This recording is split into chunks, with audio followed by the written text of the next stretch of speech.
దేవుని యొక్క వాక్యం చూసుకుందాం. యోవేలు గ్రంథంలో నుండి 3వ అధ్యాయము. యోవేలు గ్రంథంలో నుండి 3వ అధ్యాయము 4వ వచనము మొదటగా మనం చదువుకుందాం. యోవేలు గ్రంథంలో నుండి 3వ అధ్యాయము ఈరోజు 4 నుంచి 8 వచనాల వరకు మనం చూసుకుందాం. అందులో మొదటగా 3వ అధ్యాయం 4వ వచనం చదువుకుందాం. తూరు పట్టణమా, సీదోను పట్టణమా, ఫిలిష్తీయ ప్రాంతవాసులారా, మీతో నాకు పని ఏమి? నేను చేసిన దానికి మీరు నాకు ప్రతీకారము చేయుదురా? మీరు నాకేమైనా చేయుదురా? చాలు. ఇక్కడ మనం చూసినట్లయితే యోవేలు గ్రంథం 3వ అధ్యాయంలో దేవుడు అన్య దేశములకు, ఇంకా చెప్పాలంటే ప్రపంచ దేశములకు దేవుడు తీర్పును యోవేలు ద్వారా ప్రకటిస్తున్నాడు. అలా ప్రకటిస్తూ తీర్పు రావడానికి గల కారణాలు ఏమిటో కూడా దేవుడు అక్కడ రెండవ వచనములో అలాగనే 3వ వచనములో మనం చూస్తున్నాం. ఎందుకని దేవుడు తీర్పు తెస్తుంటే, ఇజ్రాయేల్ ప్రజలతో ప్రపంచ దేశాలు వ్యవహరించినటువంటి తీరును బట్టి దేవుడు ప్రపంచ దేశములకు దేవుడు తీర్పు తీరుస్తూ ఉన్నాడు. ఇప్పుడు చూడండి, అది చాలా ప్రాముఖ్యం. దేవుని ప్రజల పట్ల ప్రపంచము ఎలాగున్న ఆలోచన చేస్తుంది, ఎలాంటి వైఖరి కలిగి ఇతరులు తన ప్రజలతో తన స్వకీయ జన్మతో వ్యవహరిస్తున్నారనేటువంటిది కూడా దేవుడు దృష్టిలో పెట్టుకొని ఓ టైం వచ్చినప్పుడు దానికి అయినటువంటి న్యాయమైనటువంటి తీర్పు కూడా దేవుడు తీర్చడానికి కూడా దేవుడు చూస్తూనే ఉంటున్నాడు. ఇప్పుడు చాలా ప్రాముఖ్యం. ముఖ్యంగా మనం అర్థం చేసుకోవాలి, దేవుడు మన పట్ల ఎంత అక్కర కలిగి ఉన్నాడు, ఎంత ముఖ్యత్వాన్ని దేవుడు మనకిస్తున్నాడో మనం అర్థం చేసుకోవడం చాలా ప్రాముఖ్యం. చిన్న చిన్న ఇబ్బందులు, శ్రమలు మనకు వచ్చినప్పుడు, ముఖ్యంగా మనుషుల ద్వారా లేదా కొన్ని సందర్భాల్లో ప్రభుత్వాల ద్వారా, కొంతమంది ద్వారా మనకి ఇబ్బందులు అలాంటివి వచ్చినప్పుడు కొన్నిసార్లు మనం ఏమనుకుంటామంటే దేవుడు బహుశా మనల్ని పట్టించుకోవట్లేదేమో అనుకుంటాం. కానీ చూడండి, ఇక్కడ 3వ అధ్యాయంలో దేవుడు తీర్పు గురించే మాట్లాడుతున్నాడు. అలా తీర్పు గురించి మాట్లాడుతూ కూడా ఏం చెప్తున్నాడు అంటే, తీర్పు ఎందుకు తీరుస్తాడు కూడా దేవుడు చెప్తున్నాడు. అన్య దేశాలతో దేవుడు మాట్లాడుతున్నప్పుడు, మీరు నా స్వాస్థ్యముతో, నా సొంత జన్మతో, నా ప్రజలతో మీరు వ్యవహరించినటువంటి విధానాన్ని బట్టి నేను మీకు తీర్పు తీరుస్తున్న విషయాన్ని దేవుడు మొదటి 3 వచనాలు మాట్లాడుతున్నాడు. తన ప్రజలంటే దేవునికి ఎంత ప్రేమో, దేవుడు ఎంత అక్కర కలిగి ఉంటున్నాడో, ప్రపంచ దేశాల కంటే తన ప్రజలు అంటే ఇజ్రాయేల్ ప్రజలు ఎంత ప్రాముఖ్యమో దేవుడు చాలా స్పష్టంగా ప్రపంచాన్ని తెలియజేశాడు. అది చాలా ప్రాముఖ్యం. ఆ తర్వాత 4వ వచనం మనం చూసినట్లయితే, అక్కడ దేవుడు కొన్ని ప్రాంతాల గురించి, కొన్ని రాజ్యముల గురించి, కొంతమంది గురించి దేవుడు మాట్లాడుతాడు. అక్కడ స్పెసిఫిక్గా మనం చూసుకుంటే మొదటి 2 అధ్యాయాల్లో ఎక్కడ కూడా దేవుడు వేరే రాజ్యములు గురించినటువంటి పేర్లు ఎక్కడ కూడా మెన్షన్ చేయలేదు. కానీ 3వ అధ్యాయంకి వస్తారు స్పెసిఫిక్గా దేవుడు ఈరోజు మనం చూస్తే ఒక 3 ప్రాంతముల గురించి దేవుడు మాట్లాడుతున్నాడు. ముఖ్యంగా ఫిలిష్తీయుల గురించి, అలాగే తూరు సీదోనుల ప్రాంత ప్రజల గురించి, అధికారుల గురించి దేవుడు ఇక్కడ మాట్లాడుతున్నాడు. స్పెసిఫిక్గా పేర్లు దేవుడు ఇక్కడ స్పెసిఫిక్ మెన్షన్ చేశాడు. అంటే అర్థం ఏంటంటే, దేవుడు తీర్పు తీర్చాడు ఖచ్చితమైనటువంటి ఒక క్లారిటీతోని దేవుడు ఆ రాజ్యములతో కూడా దేవుడు మాట్లాడుతూ ఉన్నాడు. ఊరికనే వాళ్ళకి దేవుడు తీర్పు తీర్చేటప్పుడు అది ఎందుకు వారు అలాంటి పరిస్థితి కూడా వెళ్తున్నారు కూడా దేవుడు చాలా క్లియర్గా చెప్తున్నాడు. వాళ్ళకి ఏదన్నా కనుక జరిగితే అది ఎందుకు జరిగిందో కూడా దేవుడే స్వయంగా వాళ్ళు చెప్తున్నాడు. ఎందుకో మాకు ఇలా జరుగుతుంది అని వాళ్ళు ఊహించుకోవడం కాదు, లేదంటే ఆ జరుగుతున్నటువంటి తీర్పు తీర్చబడుతున్న వ్యక్తులు వాళ్ళ యొక్క అభిప్రాయాన్ని వాళ్ళు అనుకోవడం కాదు, దేవుడే అభిప్రాయాన్ని కూడా వాళ్ళకి ఇస్తున్నాడు. ఎందుకు అలా జరుగుతుందంటే ఇందుకు అన్న విషయాన్ని కూడా దేవుడు క్లియర్గా వాళ్ళకి చెప్తున్నాడు. ఇప్పుడు చూడండి, అది కూడా చాలా ప్రాముఖ్యం. అంటే దేవుడు కూడా ప్రపంచ దేశాలకు తీర్పు తీర్చేటప్పుడు ఎందుకు అది జరుగుతుందో కూడా దేవుడు చెప్పే ప్రయత్నం చేశాడు. వేరే కారణాలు కాదు, దాని వెనకాల నేను కొన్ని ఉద్దేశాలను బట్టి, మీరు చేసినటువంటి కార్యాలను బట్టి ఇది మీ మీదకి వస్తుంది అనేటువంటి క్లారిటీని కూడా దేవుడు ప్రపంచ దేశాలకి ఇస్తున్నాడు. ఎందుకంటే వాళ్ళకి తెలియాలి ఇది ఎందుకు జరిగిందంటే, వేరే కారణాలను బట్టో లేదా సహజంగా వేరే కార్యాల్లో ఇది కూడా ఒకటి ప్రపంచాల్లో సహజంగా జరుగుతాయి కదా, అలాగని ఇది కూడా ఒకటేమోలే అని అనుకోవడం కాదు, ఇది ఖచ్చితంగా దీని వెనకాల నేను కారకుని అనే విషయాన్ని దేవుడు చెప్పే ప్రయత్నం ప్రజలకి, రాజ్యంలోకి చేశాడు. ఇప్పుడు అలా ఇక్కడ దేవుడు కూడా మాట్లాడుతూ తీర్పు గురించే మాట్లాడుతున్నాడు. అలా మాట్లాడుతూ, తూర్పు పట్టణమా, సీదోను పట్టణమా, ఫిలిష్తీయుల ప్రాంత వాసులారా, మీతో నాకు ఏమి పని ఏమి అంటున్నాడు దేవుడు ఇక్కడ. ఇక్కడ చూడండి, ఫస్ట్ ఆఫ్ ఆల్ ఇక్కడ చూస్తే దేవునికి తీర్పు నుంచి కూడా మొదటి కొన్ని విషయాలు మనం అర్థం చేసుకోవాలి. చాలా కాలం తర్వాత, ఎందుకంటే అక్కడ బైబిల్ మనం చూస్తే 3వ అధ్యాయం స్టార్ట్లో చెప్పని చూస్తారు, ఆ దినములు అన్న మాట అక్కడ బైబిల్ మనం చూస్తాం. ఆ దినములలో అనగంటే చాలా కాలం తర్వాత జరగబోతున్నటువంటి తీర్పు గురించి దేవుడు అక్కడ మాట్లాడుతున్నాడు. ఇప్పుడు చూడండి, అక్కడే మనకు క్లియర్గా తెలిసిపోతుంది, ఇజ్రాయేల్ ప్రజలతో వాళ్ళు వ్యవహరించినటువంటి తీరు ఏదైతుందో అది జరిగిపోయిన తర్వాత చాలా కాలం తర్వాత ఈ తీర్పు వారి మీదకి వస్తుంది. ఇప్పుడు చూడండి, దాని గురించి కూడా మనం అర్థం చేసుకోవాలి. కొన్నిసార్లు తీర్పు అనేటువంటిది మనం అనుకున్న టైంలో వస్తే బాగుందని మనం అనుకుంటాం. ఇప్పుడు చూడండి, ఈవెన్ క్రిస్టియన్స్ని కొంతమంది ఇబ్బంది పెడుతున్నా, లేదంటే వేరే వేరే కాలం కొన్నిసార్లు ఈ నాయకులు కానీ అధికారులు కానీ అన్యాయం చేస్తున్నా, కొన్నిసార్లు మనమే అనుకుంటాం ఈ టైం కల్లా దేవుడు తీర్పు తీర్చేస్తే బాగుంటుంది, దేవుడు ఇంకా ఎందుకు లేట్ చేస్తాను కొన్నిసార్లు మనము అనుకుంటాం. కానీ మనం గుర్తుపెట్టుకోవాలి, దేవుడు ఎప్పుడు కూడా ఖచ్చితంగా అవన్నీ దృష్టి ఉంచుతాడు. ఒక దినమున దేవుడు ఖచ్చితంగా వారి కొరకు నిర్ణయించి ఉంటాడు. అదేంటంటే ఆ టైం వచ్చే వరకు విశ్వాసమైనటువంటి మనం ఏంటంటే ఎదురు చూస్తూ ఉండాలి. ఎందుకంటే మనం కొన్నిసార్లు ఏమనుకుంటుంటే ఇది చేసేసారు, ఇంకంత మించి చేయడానికి ఏముంది, వాళ్ళు చాలా అన్యాయం చేస్తారు, ఎంత చేసినా కూడా ఇంకా దేవుడు ఏంటి ఊరుకుంటున్నాడని కొన్నిసార్లు మనం అనుకుంటాం. కానీ మనం ఏం గుర్తుపెట్టుకోండి, దేవుడు వాళ్ళు చేస్తున్నప్పుడు ఇంకా ఒక టైం కొరకు దేవుడు వెయిట్ చేస్తాడు. ఆ టైం వచ్చినప్పుడు వరం చెప్పంటే పాపం పరిపక్వమైనప్పుడు దేవుడు తీర్పు తీర్చడానికి దేవుడు ముందుకి కొన్ని సందర్భాల్లో వస్తాడు. అలా ఖచ్చితంగా దేవుడు తీర్పు తీర్చేటువంటి ఒక దినం ఖచ్చితంగా ఉంటుంది. దేవుడు తీర్పు తీర్చే దినం ఖచ్చితంగా కూడా ఉంటుంది. ఆ టైం వచ్చిన దేవుడు ఖచ్చితంగా చాలా బలంగా దేవుడు పనిచేస్తాడు.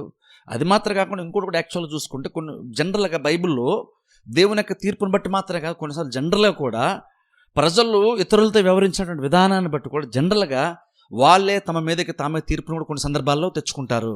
అది స్పెసిఫిక్గా దేవుడనే కాదు, అంటే బేసిక్గా ఎలాగంటే ఇక్కడ చూడండి, దేవుడు విక్రమింపడ్డాడు, మనుషుడు ఏం విత్తుతాడో ఆ పంటనే కోస్తాడు. అంటే బేసిక్గా అర్థం ఏంటంటే ఇప్పుడు కొన్ని సందర్భాల్లో మనం అనుకుంటామంటే తీర్పు అంటే చాలా కాలం తర్వాత ఎప్పుడుగో వస్తుందేమో అనుకుంటాం. లేదనుకోండి, సపోజ్ తీర్పు గురించి జనరల్గా క్రిస్టియన్స్ ఏమనుకుంటాం, ఓ టైం వచ్చినప్పుడు అంటే చివరిలో యుగాంతంలో చివరిలో దేవుడు అందరినీ తీర్పును తీసుకొస్తాడు కదా, అప్పటి వరకు దేవుడు అలా వెయిట్ చేస్తుంటాం అనుకుంటాం. కరెక్ట్, ఒక టైం వచ్చినప్పుడు దేవుడు అందరికీ తీర్పు తీరుస్తాడు ఓ టైం వచ్చినప్పుడు.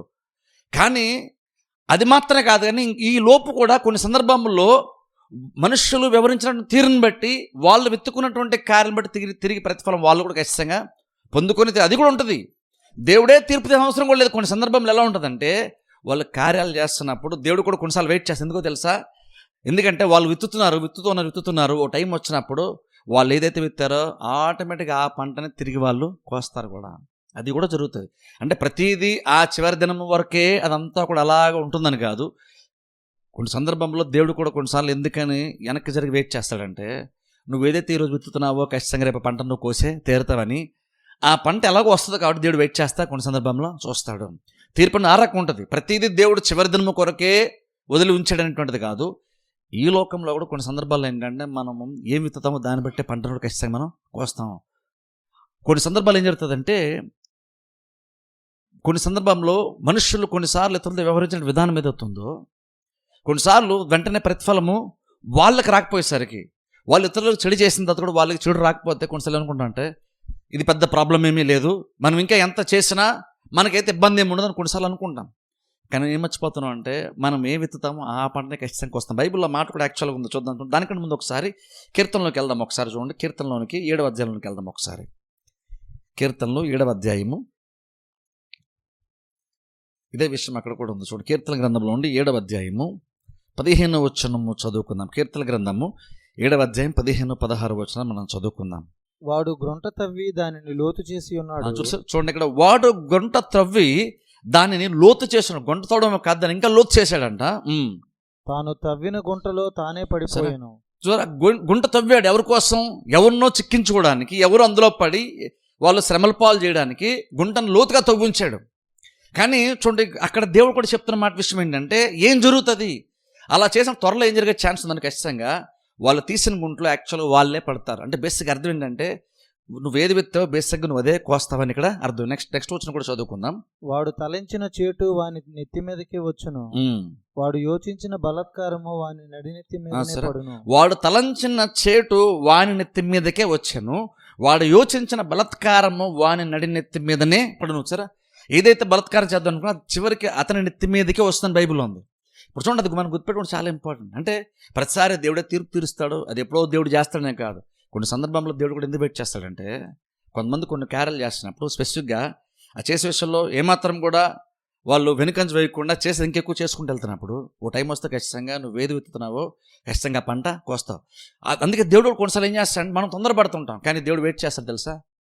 ఎందుకంటే నువ్వు ఏదైతే విత్తుతూ ఉన్నావో ఓ టైం వచ్చిన ఖచ్చితంగా దాని పంట నువ్వు కోసే తీరుతావు. ఇది కాకుండా మళ్ళీ స్పెసిఫిక్గా ఓ టైం వచ్చినప్పుడు తీర్పు ఖచ్చితంగా ఉంటుంది. కానీ స్పెసిఫిక్గా ఈరోజు మనం చేస్తున్న కార్యాలు బట్టి తీర్పు ఖచ్చితంగా ఒక దినాన్ని మనకి ఖచ్చితంగా వచ్చేస్తుంది. కొన్ని సందర్భాల్లో లేట్ అవుతుంది అనుకోండి, కొన్ని సందర్భాల్లో వాళ్ళు ఎంత ఎక్కువగా ఎక్స్ట్రీమ్గా బిహేవ్ చేస్తున్నారు, కొన్ని సందర్భంలో తీర్పు మనం అనుకుంటే రాకపోతే మనం అనుకుంటామంటే దేవుడు కూడా పట్టించుకోవడం మానేసాడేమో, వాళ్ళు కూడా బాగానే తప్పించుకుంటున్నారు, వాళ్ళకి ఏం ప్రాబ్లమ్స్ రావట్లేదు, ఎంతమందికి ఎన్ని ప్రాబ్లమ్స్ క్రియేట్ చేస్తున్నా వాళ్ళు బాగుంటున్నారు అనుకుంటాం కొన్నిసార్లు మనం. కానీ కొన్నిసార్లు దేవుడు కూడా ఏం చేస్తారో తెలుసు, కొన్నిసార్లు కొంతమంది కొన్ని కార్యాలు చేస్తున్నప్పుడు అందులో స్పెసిఫిక్గా ఏమాత్రం భయం అంటూ లేకుండా వాళ్ళు కనుక హద్దు మీరు ప్రవర్తిస్తున్నారు, ఖచ్చితంగా దేవుడు కూడా కొన్నిసార్లు అంటే వాళ్ళకి వాళ్ళ స్వభావాన్ని బట్టి దేవుడు కూడా వాళ్ళని అప్పగించేస్తున్న బైబిల్లో ఉంది. కొన్నిసార్లు చూడండి, దేవుడు కూడా కొన్నిసార్లు మనం కొన్ని కార్యాలు చేస్తాం, దేవుడు కూడా ఆపే ప్రయత్నం చేస్తాడు, కానీ కొన్నిసార్లు దేవుడు కూడా వదిలేస్తాడు తెలుసా. నేను అడిగితే అది ఇంకా డేంజర్ అంటాను. అందుకే చూడండి, బైబిల్లో మాట చూద్దాం. చూడండి, రోమిలకు రాసిన పత్రిక వెళ్దాం ఒకసారి. రోమిలకు రాసిన పత్రిక మొదటి అధ్యాయం, రోమిలకు రాసినటువంటి మొదటి పత్రిక, రోమిలకు రాసిన పత్రిక మొదటి అధ్యాయము, రోమిలకు రాసిన పత్రిక మొదటి అధ్యాయము 24వ వచనము మొదటగా చదువుదాం, తర్వాత 26వ వచనం, తర్వాత 28వ వచనం చదువుదాం. 24వ వచనం. ఈ హేతువు చేత వారు తమ హృదయముల దురాశలను అనుసరించి తమ శరీరములను పరస్పరము అవమానపరుచుకున్నట్లు దేవుడు వారిని అపవిత్రతకు అప్పగించెను. దేవుడు వారిని అపవిత్రతకు అప్పగించెను. తర్వాత 26వ వచనం కూడా, అందువలన దేవుడు తుచ్చమైన అభిలాషకు వారిని అప్పగించెను. చాలా. ఆ తర్వాత 28వ వచనం కూడా చదువుకుందాం. మరియు వారు తమ మనస్సులో దేవునికి చోటియ్యనొలకపోయిరు గనుక చేయరాని కార్యములు చేయుటకు దేవుడు భ్రష్ట మనస్సుకు వారిని అప్పగించారు. ఇక్కడ చూడండి, ఈ మూడు వచ్చాలో మనం ఒక వర్డ్ కామన్గా చూస్తాం, ఏంటంటే దేవుడు వారిని అప్పగించిన మాట చూస్తాం. ఇప్పుడు దేవుడు వారిని అప్పగించినంటే బేసిక్గా అది చూడండి, ఆ పదం మనకు చాలా సింపుల్ అనిపిస్తుంది, కానీ అది చాలా భయంకరమైనటువంటి ఒక పదం తెలుసా క్రిస్టియన్స్కి అయితే స్పెసిఫిక్గా. అది అంటే అర్థం ఏంటంటే, దేవుడు కొన్ని సందర్భంలో ఏంటంటే మనం కనుక ఆ కార్యాలు ఇంకా కంటిన్యూగా చేసుకుంటూ వెళ్తున్నప్పుడు దేవుడు ఓ టైం వస్తే దేవుడు కూడా ఏం చేస్తాడంటే, దేవుడు కూడా ఇంకా నీతో వ్యాజ్యమాడడం మానేసి నిన్ను కన్విన్స్ చేయడం మానేసి దేవుడు కూడా వదిలేస్తాడంట. అలా వదిలేయడం బైబిల్ చెప్తున్నమాట. దేవుడు అంటే వాళ్ళు ఏ కార్యం అయితే చేయడానికి ఆలోచిస్తూ పూనుకున్నారో ఆ కార్యం వాళ్ళు చేయడానికి దేవుడు కూడా వారిని అప్పగించేస్తాడంట. అంటే బేసిక్గా అర్థం, వాళ్ళు చేసేటువంటి కార్యం అయితే చేస్తున్నారో చేసేదాన్ని వాళ్ళు సక్సెస్ఫుల్గానే చేస్తారు. వాళ్ళు ఏదైతే ప్లాన్ చేస్తారో ప్లాన్ చేసిన కార్యం సక్సెస్ఫుల్గానే చేస్తారు. వాళ్ళు సక్సెస్ ఎందుకయ్యారంటే బేసిక్ వాళ్ళు అనుకుంటాం, మనం అంత బాగా ఆలోచించాం కాబట్టి మనం సక్సెస్ఫుల్గా దాన్ని చేయగలిగాం, మనం అనుకుంది సాధించుకున్నాం అనుకుంటాం. కానీ బైబిల్ చెప్తున్న మాట అంటే దేవుడు వారిని అప్పగించేసాడు. అంటే ఏంటంటే దేవుడు కూడా ఇంత ముందులా ఇప్పుడు వాళ్ళని ఆపే ప్రయత్నం చేయట్లేదు, అడ్డుపడే ప్రయత్నం దేవుడు కూడా చేయట్లేదు. చూడండి, క్రిస్టియన్స్గా అది చాలా ప్రమాదకరమైన ప్లేస్ తెలుసా. అంటే బేసిక్గా దేవుడు వదిలేసంటే అర్థం ఏంటంటే ఇంకా బేసిక్గా నీకు ఎటువంటి అడ్డు నీకు లేదు. అదేంటంటే అది త్వరగా పరిపక్వమై త్వరగా మరణన్నది కరెంట్ ప్రమాదం ఖచ్చితంగా అది ఉంటుంది. దేవుడు చూడండి, అందుకంటాను చూడండి, యాక్చువల్గా ప్రతి క్రిస్టియన్ కూడా అంతవరకు యాక్చువల్ వెళ్ళకూడదు. ఏ విషయమైనా సరే మనం రిపీటెడ్గా కనుక అదే కార్యం చేసుకుంటూ కనుక వెళ్తున్నాం అనుకోండి, ఓ టైం వస్తే దేవుడు కూడా నిన్ను కన్విన్స్ చేయడం మానేస్తాడు, నీ మనస్సాక్షికి కూడా అది ఇబ్బంది ఏమీ అనిపించదు. ఆ టైం వస్తే దేవుడు కూడా ఏం చేస్తాడంటే బేసిక్ నిన్ను వదిలేస్తాడు. నేను వదిలేసినప్పుడు ఏం జరుగుతుందంటే, అంటే బేసిక్గా నీకు ఎటువంటి భయం ఉండదు బేసిక్గా, లేదా ఇంకెటువంటి నీకు అడ్డు ఆటంకము ఉండదు. అది చాలా విపరీతమైన ఒక పరిస్థితి, అది చాలా భయంకరమైన పరిస్థితి క్రిస్టియన్ తెలుసా. దేవుడు తీర్పు తీర్చినా పర్లేదు, దేవుడు కనుక తీర్పు కూడా తీర్చడం మానేసి నేను వదిలేసాడంటే అర్థం ఏంటంటే, వదిలేయడం అనేటువంటిది తీర్పు కంటే భయంకరమైనటువంటి కార్యం తెలుసా. దేవుడు వదిలేయడం అనేటువంటిది తీర్పు కంటే భయంకరమైన కార్యం. కానీ దేవుడు ఎప్పుడు అలా చేస్తాడు తెలుసా, దేవుడు నేను కన్విన్స్ చేసే ప్రయత్నం చేసి చేసి చేసి చేసి ఇంకా వినకుండా ఒక మూమెంట్ వస్తే సడన్ దేవుడు వదిలేస్తాడు. ఇప్పుడు చూడండి, అది అలా దేవుడు వదిలేసిన మూమెంట్ చాలా ప్రమాదం తెలుసా. ఎందుకంటే దేవుడు వదిలేసిన విషయం కూడా నీకు యాక్చువల్ తెలియదు, దేవుడు వదిలేసిన విషయం కూడా మనకి యాక్చువల్గా తెలియదు. ఇప్పుడు మనం అనుకుంటే అంత బాగుంది కదా అనుకుంటాం. బేసిక్ ఒక రకంగా అది ఎలాంటిదంటే, కనీసం నువ్వు మారుమనసు పొందాలనుకుంటే నీకు టైం కూడా బేసిక్గా ఉండదు. అది చాలా ప్రమాదం తెలుసా అది. అందుకే చూడండి, అందుకే క్రిస్టియన్కి మనం బేసిక్గా ఎలా జీవించాలంటే, ఎప్పుడో దేవుడు తీర్పు తీరుస్తానదే కాదు, కొన్ని సందర్భంలో డైలీ బేసిక్ మనం ఆలోచించాలి. రాత్రి పడుకునే లోపు మనం ఎలా బిహేవ్ చేస్తాం, ఎలా ప్రవర్తించాం, ఎంత భక్తిగా కొనసాగాం. కొన్ని సందర్భంలో డే టు డే బేసిస్ మీద కూడా ఆలోచించటము చాలా చాలా ఇంపార్టెంట్. ఎప్పుడో దేవుడు తీరుస్తాడని కాదు. దేవుడు తీర్పు టైం వస్తే ఎప్పుడో ఉంటుంది. అది చివరి దినముల్లో ఎప్పుడో ఒక దినమున తీర్పు దినాన్ని దేవుడు ప్రపంచం అంతా నిర్ణయించాడు. అందులో మనం కూడా నిలబడతావు, నువ్వు నిలబడతావు. కానీ ప్రతిదీ అప్పటికైనా ఈ లోపు ఇంకేం లేదా అంటే ఖచ్చితంగా ఈ లోపు కూడా ఖచ్చితంగా ఉంది. ఎందుకంటే నువ్వేం విత్తున్నావు ఆ పంట నువ్వు కోసే ప్రమాదం కూడా ఉంది. ఇది ఉంటుంది, అది కూడా ఉంటుంది ఖచ్చితంగా. అందుకంటే చూడండి, క్రిస్టియన్గా మనము అంతవరకు మనం యాక్చువల్ తెచ్చుకోకూడదు. ఎందుకంటే చూడండి, దేవుడు కనుక ఒకసారి మనం వదిలేసిన అర్థం ఏంటంటే బేసిక్గా నువ్వు మారుమనసు పొందడం కూడా నీకు ఛాన్స్ కూడా యాక్చువల్గా ఉండదని అర్థం. ఎందుకంటే నువ్వు మారుమనసు ఎప్పుడు పొందుతాం? బేసిక్గా ఏదో నీకు అడ్డుపడితేనో, ఎవరో ఒకరు నేను బలవంతం చేస్తానో, ఎవరో ఒకరు నేను హెచ్చరిస్తానో, లేదా దేవుడే నువ్వు నొప్పిస్తానో నువ్వు మారుమనసు పొందే అవకాశం నీకు ఉంటుంది. నీ మనసు మార్చుకునే అవకాశం ఉంటుంది. కానీ దేవుడు కూడా వదిలేశాడు అనుకోండి, దేవుడు తెలుసును కూడా వదిలేసాడు. అర్థం ఏంటంటే అది ఎందుకు ప్రమాదం అంటున్నానంటే నువ్వు మారుమనసు పొందడానికి కూడా నిన్ను ఒప్పించేటువంటిది కూడా ఏది ఉండదు. అప్పుడు ఇది ఎందుకు ప్రమాదం అంటే ఒప్పించేది లేనప్పుడు నువ్వు అందులోనే కంటిన్యూ అయిపోతావు. నీకు నీకు అడ్డుపడలు లేనప్పుడు నువ్వు అందులోనే కంటిన్యూ అవుతావు. అప్పుడు ఏమవుతుందంటే ఓ టైం వచ్చిన ఖచ్చితంగా దాని తగ్గ ప్రతిఫలం మనం పొందుకొని తీరుతాం. అది యాక్చువల్గా క్రిస్టియన్కి అది చాలా చాలా ప్రమాదం. ఎందుకంటే అందులో మనం కంటిన్యూ అవుతున్నాం అనుకోండి, మనం కూడా బేసిక్గా ఎప్పుడో దేవుని తీర్పు కదా అనుకుంటాం. కానీ దేవుని తీర్పు ఎప్పుడో చివరిలో ఎప్పుడో ఉంటుంది అది. కానీ నువ్వెప్పుడు నీ జీవితం ఎప్పుడు అయిపోద్ది నీకు తెలియదు. మనం అనుకుంటే ఎప్పుడో టైం ఉందని, బోల్ టైం ఉందని అనుకుంటాం. తీర్పుకి ఏదో ఎప్పుడో టైం ఉంది. బహుశా కొన్ని 100 సంవత్సరాలు 1000 సంవత్సరాలు పట్టచ్చు.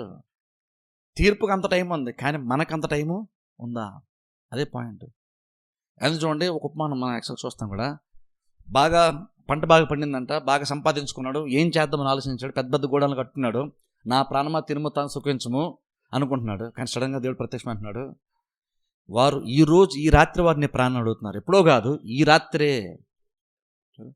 అంటే బేసిక్ ఇంకా ఆయన దాన్ని సెట్ చేసుకోవడానికి, తప్పును సరిదిద్దుకోవడానికి కూడా ఆయన టైం యాక్చువల్గా లేదు. దేవుడు భ్రష్ట మనస్సుకు వారిని అప్పగించేయడం అంటే దేవుడు అప్పగించేసాడంటే బేసిక్ అర్థం అదే. అంటే బేసిక్ అంటే నువ్వు ఎప్పటికీ నువ్వు మారం పొందడానికి నిన్ను దేవుడు కన్విన్స్ చేయడానికి కూడా నీకు ఛాన్స్ కూడా దేవుడు ఇవ్వట్లేదని అర్థం. దేవుడు నిన్ను కన్విన్స్ చేయట్లేదు, నేను హెచ్చరించట్లేదు అంటే అది గుడ్ న్యూస్ కాదు యాక్చువల్గా. అది యాక్చువల్గా బ్యాడ్ న్యూస్ అది. ఎందుకంటే దేవుడు కన్విన్స్ చేసాడు అనుకోండి, దేవుడు మన మనసు మారిస్తే మనం మారిపోతాం, మనం మార్చుకుంటాం, సరైన దారిలోకి వచ్చేస్తాం. కానీ దేవుడు కూడా అప్పగించిన అర్థం ఏంటంటే దేవుడు కూడా నేను వదిలేసాడని అర్థం. ఇప్పుడు దేవుడు వదిలేసాడంటే అర్థం ఏంటంటే ఇంకా నేను దేవుడు కూడా కన్విన్స్ చేయడం మానేసాడని అర్థం. కన్విన్స్ చేయడం మానేసాడంటే అర్థం అంటే ఇంకా నువ్వు అందులోనే కంటిన్యూ అవుతాను అర్థం.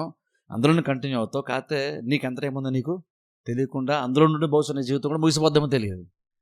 అది చాలా చాలా ప్రమాదం. అందుకని చూడండి, తీర్పు గురించి ఎప్పుడో ఆ టైం వచ్చినప్పుడే అని అనుకోకూడదు.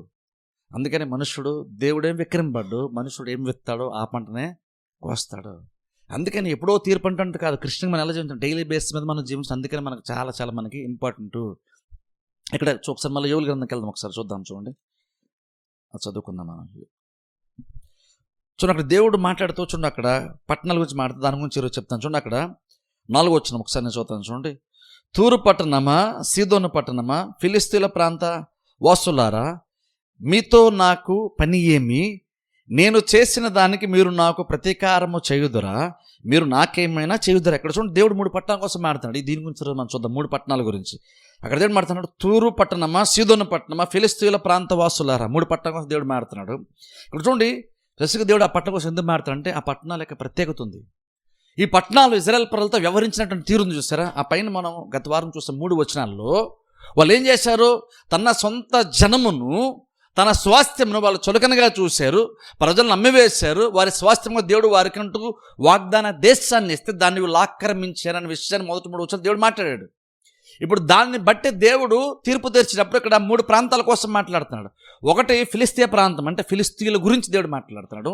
ఇంకోటి ఏమో తూరు, సీదోను పట్టణముల గురించి దేవుడు మాట్లాడుతూ ఆ 3 పట్టణాల మీద దేవుడు తీర్చేటువంటి తీర్పు కోసం దేవుడు మాట్లాడుతున్నాడు. ఇప్పుడు ఇంతకు అసలు ఈ 3 పట్టణాలు ఎందుకు బేసిక్గా ఇజ్రాయెల్ ప్రజలకు వ్యతిరేకంగా వాళ్ళు పనిచేయడం స్టార్ట్ చేస్తారు? ఎందుకని వాళ్ళు తీర్పులోనికి వచ్చారంటే వాళ్ళు ఇజ్రాయెల్ ప్రజలకి వ్యతిరేకంగా వాళ్ళు ఎప్పుడు కూడా పనిచేస్తున్నారు. అందుకోసం బైబిల్ ఎక్కువ మనం చూస్తే ఎక్కువ ఫిలిస్తీన్ల గురించి ఎక్కువ బైబిల్ మనం చూస్తాం. ఇజ్రాయెల్ ప్రజలకి తరచుగా విరుద్ధంగా పనిచేసేటువంటి, వ్యతిరేకంగా పనిచేసేటువంటి వాళ్ళు ఎవరైనా ఉన్నారు అంటే ఖచ్చితంగా ఫిలిస్తీన్లు అందరూ నెంబర్ 1 ప్లేస్ ఉంటారని అనుకుంటాను. ఎంత తరచుగా చూడండి, మనం సంసోన్ టైంలో ఫిలిస్తీన్ గురించి ఎక్కువ చదువుతాం. అలాగే దావీదు టైంలో కూడా గొలియాతు, ఫిలిస్తీన్ గురించి ఎక్కువ మనం చదువుతాం.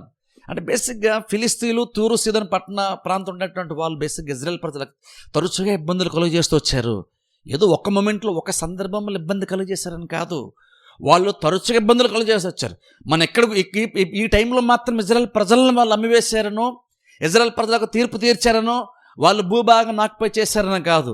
మనము ఈ ఫిలిస్తీన్ల గురించి మనం యాక్చువల్గా మనం చూసుకుంటే మనం సంసోన్ టైంలో కూడా ఉంది ఈ ప్రాబ్లం, ఫిలిస్తీన్తో ప్రాబ్లం ఉంది ఇజ్రాయెల్ ప్రజలకి. దావీదు టైంలో కూడా పెద్ద ప్రాబ్లం ఉంది.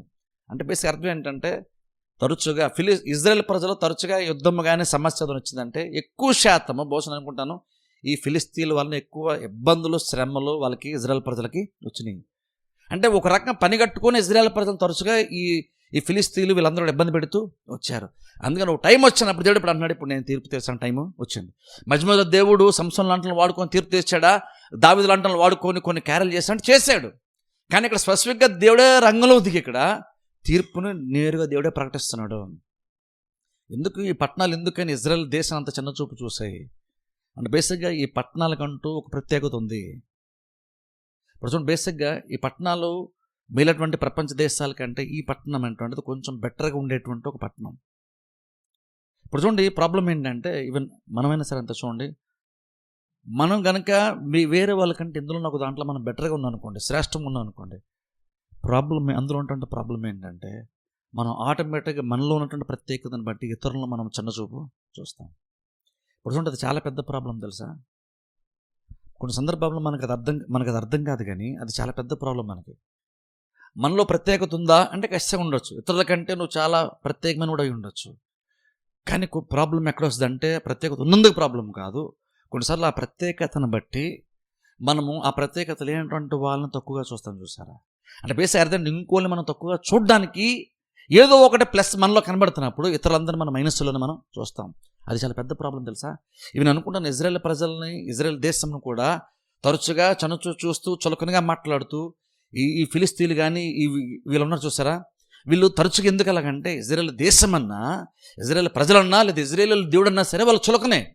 అదే చూడండి, ఇక్కడ ఏదో వాళ్ళు యుద్ధం అంటే ఏదో రాజ్యాన్ని ఆక్రమించడానికి యుద్ధం చేయడం కాదు. వాళ్ళు చూడండి, ఈవెన్ దావీదు టైంలో మనం చూస్తే గొలియాతు బయటకు వచ్చి మాట్లాడుతున్నప్పుడు ఎలా మాట్లాడతాడు చూడండి. ఆడ కేవలం ఏదో ఒక గౌరవప్రదంగా యుద్ధాన్ని జరగడం కాదు, అక్కడ ఇజ్రాయెల్ ప్రజల గురించి గొలియాతు ఎలా మాట్లాడుతున్నాడు, ఎంత చులకనగా మాట్లాడుతున్నాడు. అలాగే ఇజ్రాయెల్ దేవుని గురించి ఎంత చులకనగా మాట్లాడుతున్నాడు. అంటే అర్థం ఏంటంటే బేసిక్గా ఫిలిస్తీన్లు కూడా వాళ్ళు ఇజ్రాయెల్ పని చూసే విధానంలోనే చాలా మార్పు ఉంది. ఇప్పుడు యుద్ధం అంటే ఏదో నార్మల్గా వారు నార్మల్గా ఆ రోజులు ఏంటంటే రాజ్యాలని విస్తరించుకోవడం యుద్ధాలు చేసేవాళ్ళు సహజంగా రోజులు జరుగుతాయి, అది ఓకే, అది అర్థం చేసుకోవచ్చు. కానీ వాళ్ళు మాట్లాడుతున్న విధానము, వాళ్ళు ప్రవర్తిస్తున్న విధానం ముందు చూసారా. గొలియాతు ఫిలిస్తీన్లతో మాట్లాడుతున్నప్పుడు దావీదు కూడా ధైర్యం చేసి సాహసం చేసి ముందుకు వచ్చినప్పుడు దావీదుతో కూడా గొలియాతు మాట్లాడుతున్న విధానము, ఇవన్నీ చూస్తే ఈవెన్ ఇజ్రాయెల్లో దేవుని గురించి కూడా మాట్లాడుతారు చూసారా. అందుకని దావీదు కూడా కోపం వచ్చింది. ఎందుకని వాళ్ళు బేసిక్ ఏంటంటే ప్రజల గురించి చులకనగా మాట్లాడడం కాదు, ఇజ్రాయెల్ నమ్మినటువంటి దేవుని చులకనగా మాట్లాడతారు. చూడండి, బేసిక్గా ఈ రకాలు ఎప్పుడు జరుగుతాయి తెలుసా. మనము దేవుని నమ్మే తర్వాత మన దేవుని చులకనగా చూస్తే ఆటోమేటిక్గా నిన్ను కూడా చులకనగానే చూస్తారు వాళ్ళు. ఈ రెండు యాక్చువల్ వేరు చేయలేం. అందుకని దేవుడు కూడా వీళ్ళు నా ప్రజలు నా స్వాస్థ్యం అన్నాడు. బేసిక్గా దేవుని ప్రజలని అలాగనే మనం దేవుని వేరు చేయలేనంత ఒక్కటిగా దేవుడు మనల్ని కలుపుకున్నాడు, మనంతగా చేరదీశాడు. అందుకని బేసిక్గా ఎలా తెలుసా, ప్రపంచము కనుక యేసు క్రీస్తుని ద్వేషిస్తే క్రిస్టియన్ కూడా ద్వేషిస్తుంది. యేసు క్రీస్తుని చులకనగా మాట్లాడితే క్రిస్టియన్ కూడా చులకనగా మాట్లాడుతుంది. లేదు అనుకుంటే ఒకవేళ క్రిస్టియన్ చులకనగా మాట్లాడితే అప్పుడు యేసు క్రీస్తుని నమ్మినటువంటి క్రిస్టియన్స్ను కూడా ఆ క్రీస్తును కూడా చులకనగానే మాడతారు. ఇందులో క్రిస్టియన్స్ని బట్టి యేసు క్రీస్తుని దేవుని అనే కాదు, దేవుని బట్టి మనం చులకనగా మాడతారు, మనల్ని బట్టి మనం నమ్మినటువంటి దేవుని కూడా చులకనగా మాడతారు. ఇది సహజంగా జరుగుతూ ఉంటుంది. ప్రస్తుతం మనం ఎక్కువ చూస్తున్నాం చూసారా. దేవుణ్ణే కాదు మనల్ని అంటారు, మనల్నే కాదు దేవుని కూడా అంటారు. బేసిక్ ఈ రెండు ఎప్పుడు కూడా విడదీయలేం. అన్నీ చూడండి, ఎవరు నువ్వు క్రిస్టియన్ కాబట్టి నేను ఎవరిని ఏమన్నా అన్నారు చులకనగా, ప్రపంచంలో ఎవరైనా సరే మాడతారు సరే, మనం పట్టించుకోడు. ఎందుకంటే నిన్ను మాత్రమే కేవలం వాళ్ళు చులకన చేయడం కాదు, నీవు నమ్మినటువంటి నిజమైనటువంటి దేవుడు కూడా వాళ్ళ దృష్టిలో చులకన కాబట్టి ఆ దేవుని చులకన చేస్తూ మాడుతున్నారు. ఆ దేవుని నువ్వు నమ్మేవు కాబట్టి నిన్ను కూడా చులకన చేసి మాడతారు. ఈ ఫిలిస్తీన్లు కూడా వీళ్ళు కూడా అంతే, తూరు సీదోను ప్రాంత వాసులు కూడా అంతే బేసిక్గా. అందుకేంటంటే తరచుగా వాళ్ళు ఏదో మామూలుగా కాదు, వాళ్ళకి ఇజ్రాయెల్ ప్రజలు అంటే చులకన భావం, ఇజ్రాయెల్ దేవుడు అంటే చులకన భావం. అందుకే చూడండి, నిబంధన మందసాన్ని కూడా ఫిలిస్తీన్లు నిబంధన మందసాన్ని కూడా వాళ్ళు కంట్రోల్ తెచ్చుకొని వాళ్ళు తీసుకెళ్ళిపోయినప్పుడు వాళ్ళ దేవత ఆ యొక్క గుళ్ళో వాళ్ళు కూడా పెట్టినట్టుగా బైబిల్ మనం చూస్తాం. అది కూడా ఎందుకని, వాళ్ళు ఇజ్రాయేల్ దేవుని చులకన చేయడానికే వారి దేవత ఆ గుడిలో వాళ్ళు నిబంధన మందసం తీసుకొచ్చి అక్కడ పెట్టారు. అంటే బేసిక్ అర్థం ఏంటంటే, ఏ రకం చూసుకున్నా సరే బేసిక్గా ఫిలిస్తీన్లు కానీ ఈ ప్రాంతంలో వీళ్ళందరూ కూడా ఇజ్రాయేల్ ప్రజలన్నా ఇజ్రాయేల్ దేవుడన్నా సరే చాలా చాలా చులకన, వాళ్ళు చూస్తారు చులకనే మాట్లాడతారు అన్నమాట. బేసిక్గా అలాంటి యాటిట్యూడ్ వాళ్ళు.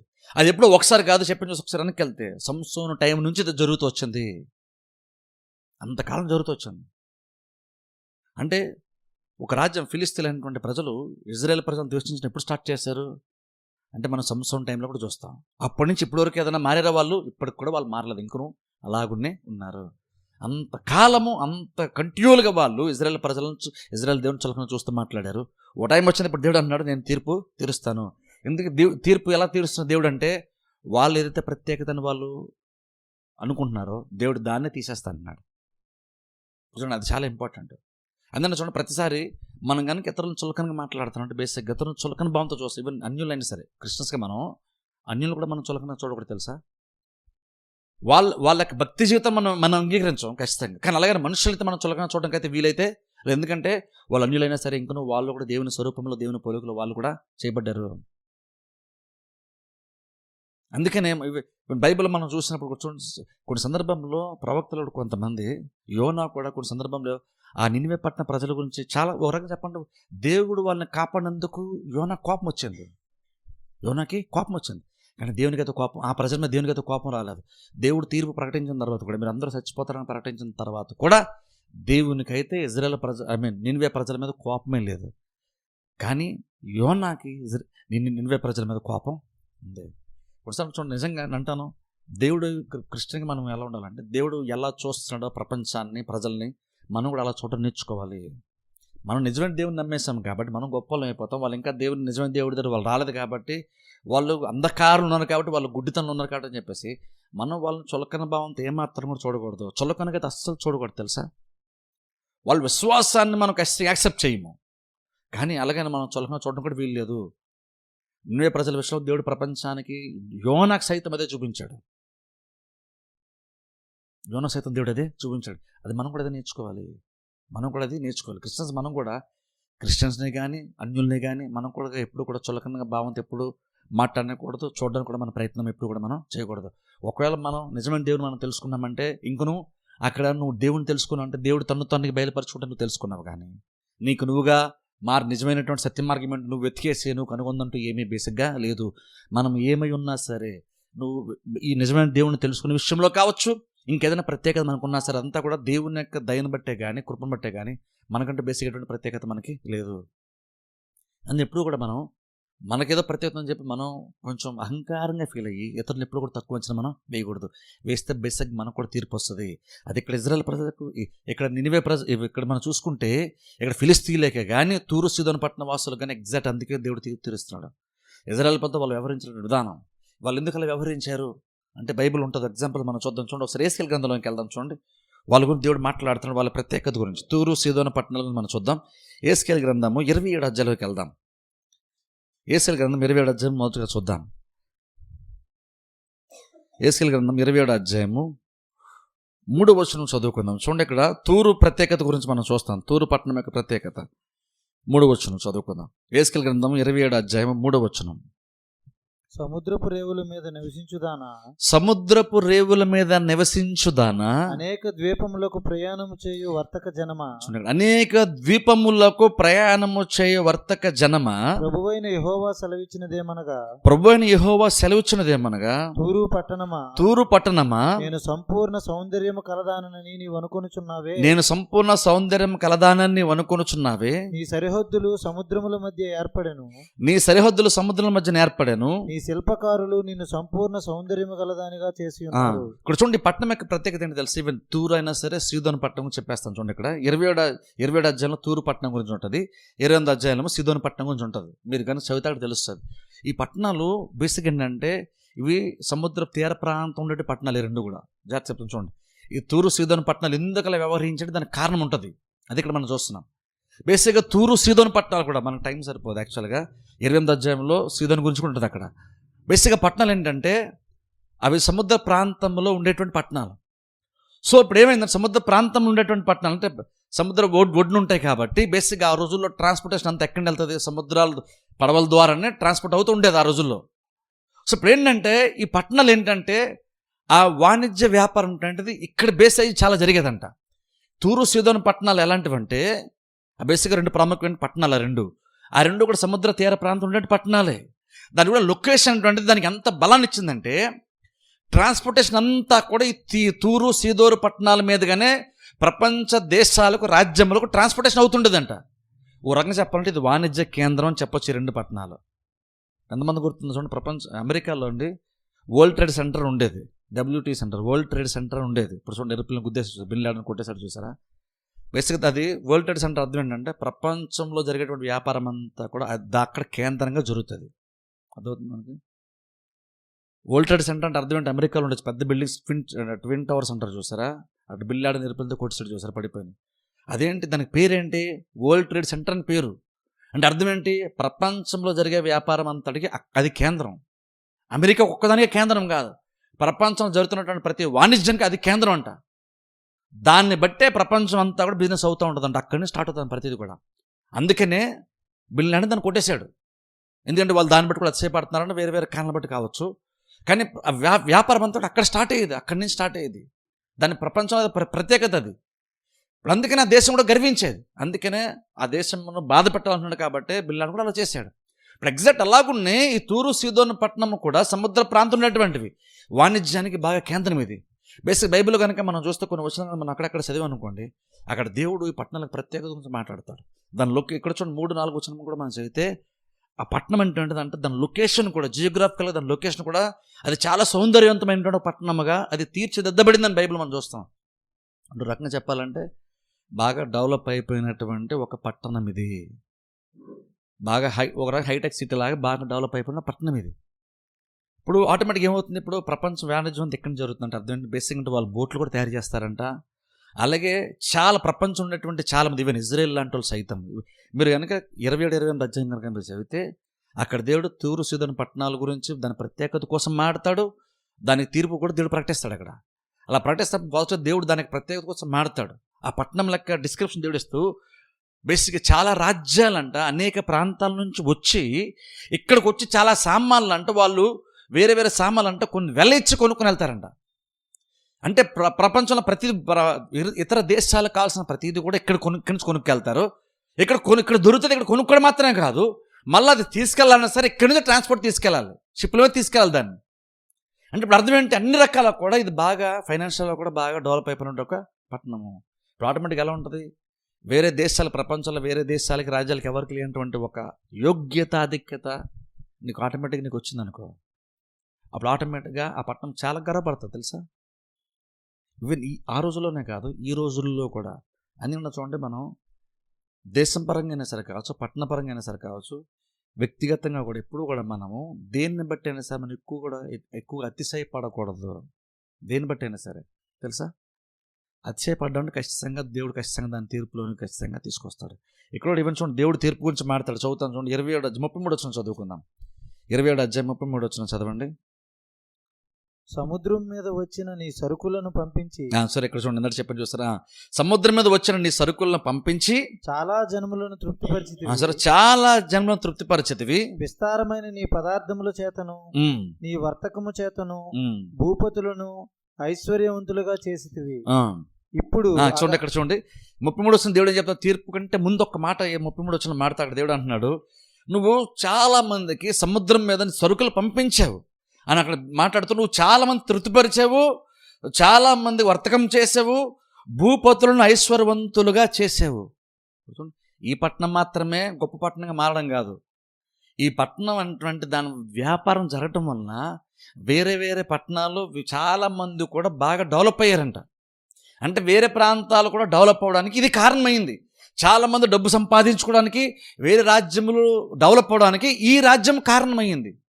అయితే ఇప్పుడు దేవుడు అన్నాడు చూడండి, ఇప్పుడు 34 వచ్చాను, ఇప్పుడు అగాధ జలములలో మునిగి సముద్ర బలము చేత బద్దలైతివే, నీ వర్తకమును నీ యావత్ సమూహమును నీతో కూడా కూలినే అని చెప్పుకొనుచు బహుగా ఏడ్చుదురు. చూసారా చూడండి, అంతగా వర్తకం జరిగితే దేవుడు అంటున్నాడు ఇక్కడ, కానీ ఇప్పటి నుంచి అలా జరగదు అంటున్నాడు దేవుడు. ఇదే తీర్పు. తూరు ప్రాంతం మీదకి తీరిపోయిందంటే నువ్వు అంతగా హత్య చేస్తున్నావు. నేను చాలామందిని డెవలప్ చేశాను, నా వల్ల చాలామంది డెవలప్ అయ్యి నేను బాగా సంపాదించుకున్నాను, ఇక్కడ వ్యాపారం జరిగితే తిరిగి ఉండదని అందరూ కూడా నిన్ను బట్టి అతిశయపడ్డ. నువ్వు చాలా సప్లై చేసావు, నువ్వే చాలామంది చాలా పంపించావు. కానీ ఒక టైం వస్తుంది, ఒక దేవుడు అక్కడ ఏమన్నా రకంగా సముద్రం దగ్గర నేను లొక్కటై ఉన్నానని వ్యాపారం బాగా జరుగుతుంది అనుకుంటున్నావు. కానీ ఒక టైం వస్తే ఓడబద్దలైతే ఎలా ఉంటుందో అలాగే నీ ప్రాంతం కూడా అలాగ మారిపోద్ది. దేవుడు అక్కడ చెప్తున్నాడు, అలాగనే నీ పట్టణం మారిపోద్ది, అందరూ కూడా నువ్వు కూడా ఏడాల్సి వస్తుంది, నీ పట్టణంను బట్టి కూడా చాలామంది ఏడుస్తారని కూడా దేవుడు చెప్తున్నాడు. ఒకప్పుడు నీ పట్టణాన్ని బట్టి చాలామంది అతిశయపడ్డారు, ఎందుకంటే నీ వల్ల వాళ్ళకి చాలా లాభము వచ్చింది. కానీ టైం వస్తే నీ వల్ల లాభం వచ్చింది, కానీ ఒక టైం వస్తే నువ్వే చాలా నష్టపోతావు. నీ వల్ల చాలా మంది లాభపడ్డారు, కానీ నువ్వు నష్టపోయిన టైం వస్తుంది దేవుడు చెప్తున్నాడు. ఎందుకంటే వీళ్ళకి ఎంత వర్తకము జరుగుతుండేసరికి ఆ పక్క దేశాల్లో అయినటువంటి ఇజ్రాయెల్ దేశం కూడా ఉంది చూసారా, ఆ ఇజ్రాయెల్ దేశం అన్న ఇజ్రాయెల్ ప్రజలన్నా సరే వీళ్ళకి చులకన. ఎందుకని చులకన అంటే వాళ్ళకి ప్రత్యేకత అంత బాగుంది. మీరు బైబిల్ కనుక చదివితే ఈవెన్ ఇజ్రాయెల్ ప్రజలు కూడా అంట వర్తకం చేయని ఇక్కడికి వస్తారంట. అది అధ్యాయంలో ఉంటుంది, మధ్యలో ఎక్కడ ఉంటుంది ఒక చోట. అంటే ఈవెన్ ఇజ్రాయెల్ ప్రజలు కూడా దీని మీద ఈ పట్టణం మీద డిపెండ్ అయ్యారు, వ్యాపారం నిమిత్తం డిపెండ్ అయ్యారు. కొన్ని సామాన్లు ఇచ్చి వాళ్ళు కొనుక్కొని వెళ్ళేవాళ్ళంట, అలా జరిగేది వ్యాపారం. కానీ టైం దేవుడు అంటున్నాడు, నేను ఇప్పుడు తీరుస్తాను, నువ్వు దేని బట్టి నువ్వు అతిశయపడుతున్నావో అదే నీకు లేకుండా నేను చేస్తాను దేవుడు చెప్తున్నాడు. ఇప్పుడు చూడండి, సీదోను గురించి కూడా మనం చూద్దాం. చూడండి, తూరు గురించి చూద్దాం. చూడండి, ఇప్పుడు చదువు 28వ అధ్యాయం 2వ వచనం చదువుకుందాం. నరపుత్రుడా, తూరు అధిపతితో ఇలాగ ప్రకటింపుము, ప్రభువుకు యెహోవా సెలవిచ్చినదేమనగా, ఇక్కడ జాగ్రత్త గమనించండి, గర్విష్ఠుడవై నేనొక దేవతనైనట్టు సముద్రం మధ్యను నేను ఆసీనుడై ఉన్నాను అని నీవు అనుకొనుచున్నావు. నీవు దేవుడవు కాక మానవుడవై ఉండియు దేవునికి తగినంత అభిప్రాయము కలిగి ఉన్నావు. నీవు దానియేలున కంటే జ్ఞానవంతుడు. ఇక్కడ చూడండి, ఇక్కడ ఈ పట్టణం కోసం మనం చూస్తే, తూరు పట్టణం కోసం చూస్తే వీళ్ళంతా అతిశయపడుతున్నా దేవుడు అక్కడ చెప్తున్నాడు. ఇది ఇంకా చాలా ఎక్స్ట్రీమ్. ఇది చూడండి, అక్కడ 2వ వచనం దేవుడు అంటున్నాడు, అక్కడ యెహోవా సెలవిచ్చినది ఏమనగా, గర్విష్ఠుడివై నేనొక దేవతనైనట్టుగా సముద్రము మధ్యను నేను ఆసీనుడున్నానని నీవు అనుకొనుచున్నావు. లిటరల్గా అంట వీళ్ళు ఈ పట్టణం ఉండేటువంటి వాళ్ళకి అధిపతులు వీళ్ళందరికీ ఎలాంటి అభిప్రాయం ఉందంటే, నేనే దేవుణ్ణి అన్న అభిప్రాయం ఉందండి వాళ్ళకి. ఇప్పుడు చూడండి, ఇది చాలా ఎక్స్ట్రీమ్. ఇది నేనే దేవుణ్ణి అంటే నేనే దేవతని అంటే బేసిక్గా నేను ప్రతిదాన్ని నేను సాధించగలను, ప్రతిదాన్ని నేను శాసించగలను అనుకుంటే అభిప్రాయంతో నేనే దేవుణ్ణి అన్నట్టుగా అక్కడ వాళ్ళు బిహేవ్ చేస్తాను దేవుడు ఇక్కడ చెప్తున్నాడు. చూడండి ఎంత ఎక్స్ట్రీమ్కి వెళ్ళిపోయింది. చూడండి, వాళ్ళు ఉన్న ప్రత్యేకత అంటుండదు మనుషులు అంతగా పాడు చేస్తుందా ఒకసారి ఆలోచించండి. అంటే మనలో ప్రత్యేకత ఉంటే కొన్ని సందర్భంలో మనం కూడా అలా ప్రవర్తిస్తామా అంటే, నేను అంటాను క్రిస్టియన్స్ కూడా కొన్నిసార్లు అలా ప్రవర్తిస్తాం మనం. అంటే నేను దేవుణ్ణి అన్న మాట నీ నోటంట రాదు, నేను దేవుణ్ణి అన్న మాట నువ్వు మనసులో అనుకోవు. ఎందుకంటే ఎంతో కొంత నీకు దేవుడు అంటే భయం ఉంది కాబట్టి నేను దేవుణ్ణి అని నువ్వు అనుకోవు. కానీ చాలా సందర్భంలో మనం అలాగనే దేవుడిలాగానే బిహేవ్ చేస్తాం. అంటే ఎలాగంటే నాకు నచ్చినట్టుగా నేను చేస్తాను అనుకుంటాను. ఇప్పుడు చూడండి, నాకు నచ్చితే నేను చేస్తాను, నాకు నచ్చకపోతే నేను చేయను అన్నది బేసిక్గా ఎలాంటి తెలుసా, అది బేసిక్గా దేవుని యొక్క మెంటాలిటీ లాంటి మెంటాలిటీ తెలుసా మీకు ఆ విషయం. ఈ రోజుల్లో చాలామంది ఈ మోటివేషన్ అన్ని చాలామంది బేసిక్ యవనస్తులు అందరూ చదువుకునే పిల్లలందరూ బేసిక్ దీనికే పాడైపోయారు. ఏంటంటే నీకు నచ్చితే నువ్వు చెయ్యి, నచ్చకపోతే నువ్వు చేయాల్సిన అవసరం లేదు. అది చాలామంది కరెక్ట్ అనుకుంటున్నారు, అలా ఉంటే నువ్వు పైకి వస్తా, అలా ఉంటే నువ్వు బొత్తా అంటున్నారు. కానీ యాక్చువల్గా అది బైబిల్కి పూర్తి విరుద్ధం తెలుసా మాట.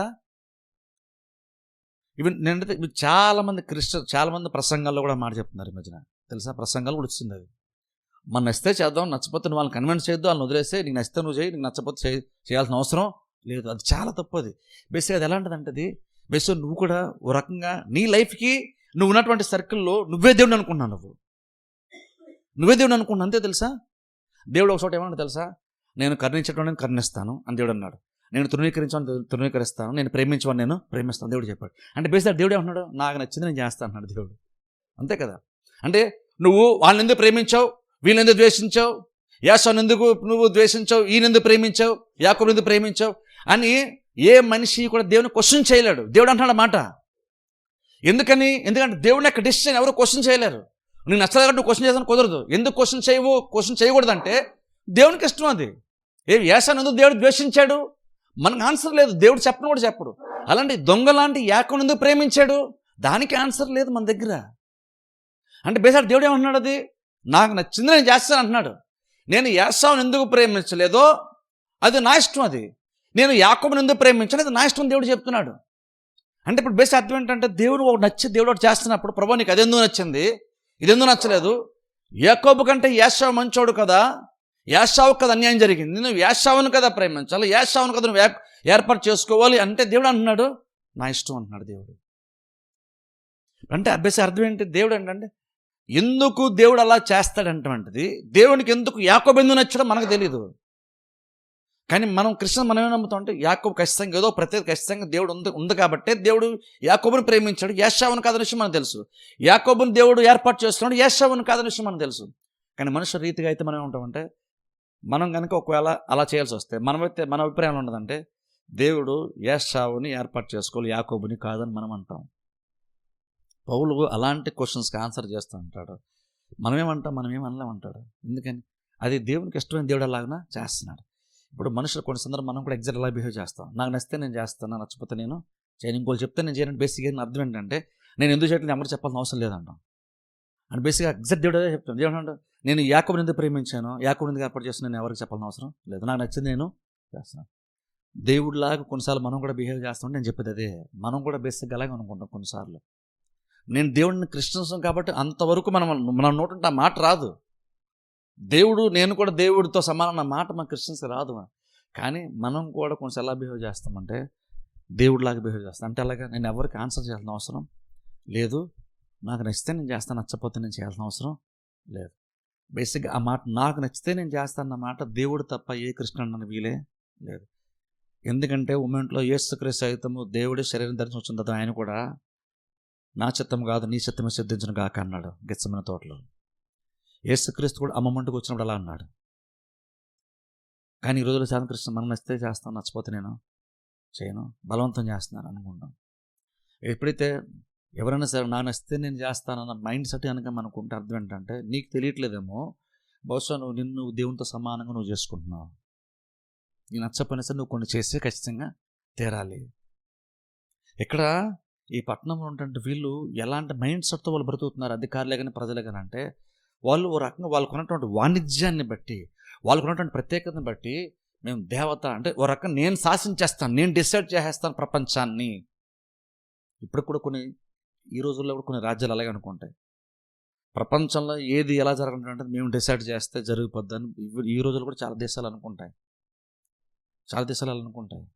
కానీ ఎప్పుడైతే ఆ మూమెంట్ వచ్చిందో, ఓ టైం వస్తే దేవుడు చాలా బలంగా పనిచేయడం ఖచ్చితంగా దేవుడు స్టార్ట్ చేస్తాడు మనలో ఏదైనా అందుకంటే చూడండి దేవుడు నేను పర్సనల్గా క్రిస్టియన్స్ గురించి నేను చెప్పట్లేదు, దేశమన్నా రాజ్యమన్నా పట్టణమైనా సరే, పర్సనల్గా క్రిస్టియన్కి మనమైనా సరే, మనలో దేవుడు హెచ్చించాడు అనుకోండి, ఈవెన్ ఫైనాన్షియల్గానే సరే దేవుడు హెచ్చించాడు అనుకోండి. అంటే దేవుడిని హెచ్చించినప్పుడు నువ్వు కృతజ్ఞత కలిగి ఉండు, కానీ దాన్ని బట్టి నువ్వేమో గర్వపడిపోయి నీలో ఉన్నటువంటి ప్రత్యేకత వేరే వాళ్ళు లేదు కాబట్టి నువ్వు ఎప్పుడు కూడా వాళ్ళు చులకనగా చూసేటువంటి ప్రయత్నం ఎప్పుడు కూడా చేయొద్దు. అది నీకు చాలా చాలా ప్రమాదం తెలుసా. ఇందరు చెప్పండి చూసారు లూకాసు వార్త మనం చూస్తాం, ఒకసారి చూద్దాం. చూడండి లూకాసు వార్త 12వ అధ్యాయానికి వెళ్దాం. ఇప్పుడు చూద్దాం లూకాసు వార్త 12వ అధ్యాయము. లూకాసు వార్త 12వ అధ్యాయం 17వ వచనం చదువుకుందాం. లూకాసు వార్త 12వ అధ్యాయము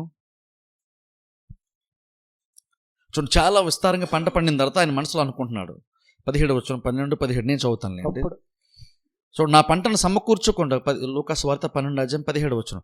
నా పంట సమకూర్చుకుంటకు నాకు స్థలము చాలదు గనుక నేనేమి చేతునని తనలో తాను ఆలోచించుకొని నేను ఇలాగు చేతును, నా కొట్లు విప్పి వాటికంటే గొప్పవి కట్టించి అందులో నా ధాన్యం అంతటిని నా ఆస్తిని సమకూర్చుకొని, ఇక్కడ గమనించండి, నా ప్రాణముతో ప్రాణమా అనేక సంవత్సరములకు విస్తారమైన ఆస్తి నీకు సమకూర్చబడినది, సుఖించము తినుము త్రాగము సంతోషించమని చెప్పుకొని అనుకోనేను. అయితే దేవుడు వెర్రివాడ ఈ రాత్రి నీ ప్రాణం అడుగుచున్నారు. ఈ రాత్రే ఇక్కడ చూడండి, ఇక్కడ ఒక ఆయనకి చాలా పంట బాగా పండింది, బాగా కష్టపడ్డాడు, పరిస్థితులు కూడా బాగా వచ్చింది. ఎంత వచ్చిందంటే ఆయనకు వచ్చినటువంటి పంటను దాచుకోవడానికి కూడా స్థలం సరిపోక కొత్త గోడలను కట్టించుకున్నాడట. బైబిల్లో మనం చూస్తే అక్కడ వరకు కూడా ఏ ప్రాబ్లం లేదు తెలుసా. అక్కడ వరకు కూడా ఏ ప్రాబ్లం లేదు. ఈ దేవుడికి ఎక్కువ ఇచ్చాడు, దాచుకోవడానికి ప్లేస్ లేదు, ఇంకా నువ్వు పెద్ద గోడను కట్టించుకున్నావు, తప్పేమీ లేదు అందులో. అక్కడ వరకు ప్రాబ్లం ఏమీ లేదు. కానీ తర్వాత చూసారా, ఆ తర్వాత ఏమనుకుంటున్నా మనసులో, నా ప్రాణమా అన్న తర్వాత తినుము త్రాగము సుఖించమన్నాడు. ఆయన చేసిన ఉపకారం దేన్ని మరొక అనలేదు. నా ప్రాణమా ఆయన చేసిన ఉపకారం అనలేదు. నా ప్రాణమా తినుము త్రాగము. ఒక ఆయన ప్రాంతం మాడుకున్నాడు, కానీ ఏమనుకున్నాడు, ఆయన చేసిన ఉపకారం దేన్ని మర్చిపోద్దు అని తను ఆలోచించేటప్పుడు తనకున్నటువంటి మేలు జరిగినప్పుడు నా ప్రాణముతో అని తన ప్రాణంతో ఒక వ్యక్తి మాడుకున్నాడు. కానీ మాడుకున్నప్పుడు అక్కడ దేంతో స్టార్ట్ చేశాడంటే దేవునితో స్టార్ట్ చేశాడు. ఆయన చేస్తున్న ఉపకారాలు దేన్ని కూడా నువ్వు మర్చిపోవద్దు. కానీ ఇక్కడ ఈయన తన ప్రాణంతో ఆయన మాట్లాడుకున్నాడు, అంటే తనలో తాను అనుకున్నాడు అని చెప్పుకోవచ్చు. రకంగా ఏమనుకున్నాడు? తింటాంతా సుఖిస్తాను. ఎవరిచ్చారో కనీసం ఆలోచించే ప్రయత్నం కూడా ఈయన చేయలేదు. అంత నాకు ఉంది, బ్రహ్మాండంగా ఉంది, చాలా సంవత్సరాలు సరిపడి నా దగ్గర ఉంది అనుకోండి. దేవుడు అంటున్నాడు ఈ రాత్రే అనే. చూడండి, స్పెసిఫిక్ డబ్బు విషయానికి వస్తే అసలు డబ్బును మనం నమ్మకూడదు. డబ్బును అసలు నమ్మకూడదు. డబ్బు మీద ఎక్కువ నమ్మకం పెట్టకూడదు. డబ్బుకి ఎక్కువ ప్రాధాన్యత ఇవ్వనే కూడదు. డబ్బు ఈరోజు ఉంటుంది, చాలా రేపు ఉండదు అంట. రేపే కాదు నడితే కొన్నిసార్లు ఈ రోజు కూడా ఉండదు, తెలుసా? ఈరోజు వచ్చింది, ఈ రోజులు ఎలా ఉన్నాయంటే ఈ రోజుల్లోని ఈరోజు వచ్చి రేపు వరకు కూడా అసలు కొన్నిసార్లు ఈ రోజు కూడా పోద్ది. అంటే కొన్నిసార్లు సిచ్యువేషన్స్ తలకిందులుగా మారిపోవడానికి పెద్ద టైం ఏమీ పట్టదు. ఒకప్పుడు ఈరోజు వస్తుంది రేపు ఉండదు అన్నది ఒకప్పుడు. ఈ రోజులు అలా కాదు. నడితే ఈ రోజులు ఇంకెంత ప్రమాదంలో ఉన్నాయంటే, ఇంకా రోజుల ప్రమాదం ఉన్నాయంటే మనం కొన్నిసార్లు ఎంత కచ్చయపడిపోతున్నామంటే అది రేపు వరకు కూడా కొన్నిసార్లు ఆగదు. ఈరోజు ఉదయం వస్తే సాయంత్రం కూడా పోయేటువంటి ప్రమాదం ఉంటుంది. అంటే అర్థం ఏంటి? ఇప్పుడు ఏదన్నా సరే మనలో ప్రత్యేకత ఉంటే దాన్ని బట్టి మనం దేవునికి కృతజ్ఞతలు చెప్పుకొని సాత్వికం మనసు కలిగి దేవుని బలిష్ట మన చేతుకుంది ఉండాలి తప్ప అతిశయపడడానికి వీలే లేదు. ఆ పట్టణాలు 2 పట్టణాలు ఎందుకు అతిశయపడుతున్నాయి? వాటిలో చాలా ప్రత్యేకత ఉంది. ఆ ప్రత్యేకత ఉన్నందుకు వాళ్ళు అతిశయపడుతున్నారు. యాక్చువల్గా పట్టణం అయితే నేను దేవతలు అంటే దేవుడితో సమానంగా తాను చేసుకుంది. ఎగ్జాక్ట్ సాతాను ఎలాగైతే అనుకున్నాడో హెచ్చించుకుంటాను, ఎగ్జాక్ట్ అలాగని అనుకున్నాను. ఆ పట్టణ ప్రజలు అలా అంటున్నారు. దేవుడు అంటున్నాడు అక్కడ కింద మనం టైం లేదు కానీ మనం చదివితే అక్కడ దేవుడు 33-34 అక్కడ చూస్తే దేవుడు తీర్పు కోసం మాట్లాడతాడు. వాడితో పట్టణం మొత్తం కూడా నీ పట్టణం ఇందడు ఒక పట్టణంకి అయితే అది ఓడ బద్దలంటే నీ పట్టణం బద్దలైపోతుంది. దేవుడు అయితే సముద్రంలో మునిగిపోద్దని చెప్తాడు దేవుడు. సముద్రం ఒడ్డునున్నాను, వ్యాపారం బాగా జరుగుతుంది, వాణిజ్యం బాగా జరుగుతుంది అనుకుంటున్నావు కదా, నీ పట్టణము సముద్రంలో మునిగిపోద్దని దేవుడు చెప్తాడు. అంటే ఒక రకంగా ఇప్పుడు ఉంది, రేపు కనబడదు నీ పట్టణం. ఉందని నువ్వు అనుకుంటున్నావు, కానీ సడన్గా రేపు అది ఉండదు. నార్మల్గా జరుగుతుందా? జరగకపోవచ్చు, కానీ దేవుడు ఇన్వాల్వ్ ఎందుకు ఖచ్చితంగా అలాగన్నా జరుగుతుంది. ఇప్పుడు చూడండి, అందుకే చెప్తాను చూడండి, దేవుడు కనుక తీర్పు తెచ్చే టైం వస్తే దేవుడు కనుక తీర్పు తెచ్చు అనుకుంటే ఆపటం ఎవరి తరం కూడా బేసిక్గా కాదు. ఆపటం ఎవరి తరం కాదు. నేను చూడండి అంతవరకు అందుకే కృష్ణగా మనం ఎప్పుడు తెచ్చుకోవద్దు. మనలో దేవుడు ప్రత్యేకత తెచ్చాడు అనుకోండి, మనం కృతజ్ఞత కలిగి ఉండాలి తప్ప దాన్ని బట్టి మన చుట్టూనటువంటి వాటిని ఎప్పుడు కూడా చులకన్నా చూడనేకూడదు. అలా దేవుడు అలా డెవలప్ అవ్వడం మంచిదేనా అంటే అలా పైకి రావడం మంచిదే. దేవుడు ఎంతమందిని బైబిల్ ఆశీర్వదించాడు. అది అలా ఉండడం తప్పేమీ కాదు. కానీ వచ్చిన తర్వాత నీ మనస్సు మారిపోవచ్చు సార్, అది ప్రాబ్లం. ఇక్కడ డబ్బులో కూడా ప్రాబ్లం కాదు, ఆస్తిలో కూడా ప్రాబ్లం కాదు. ప్రాబ్లం అందులో ఉండదు, నీ మైండ్లో ఉంటుంది.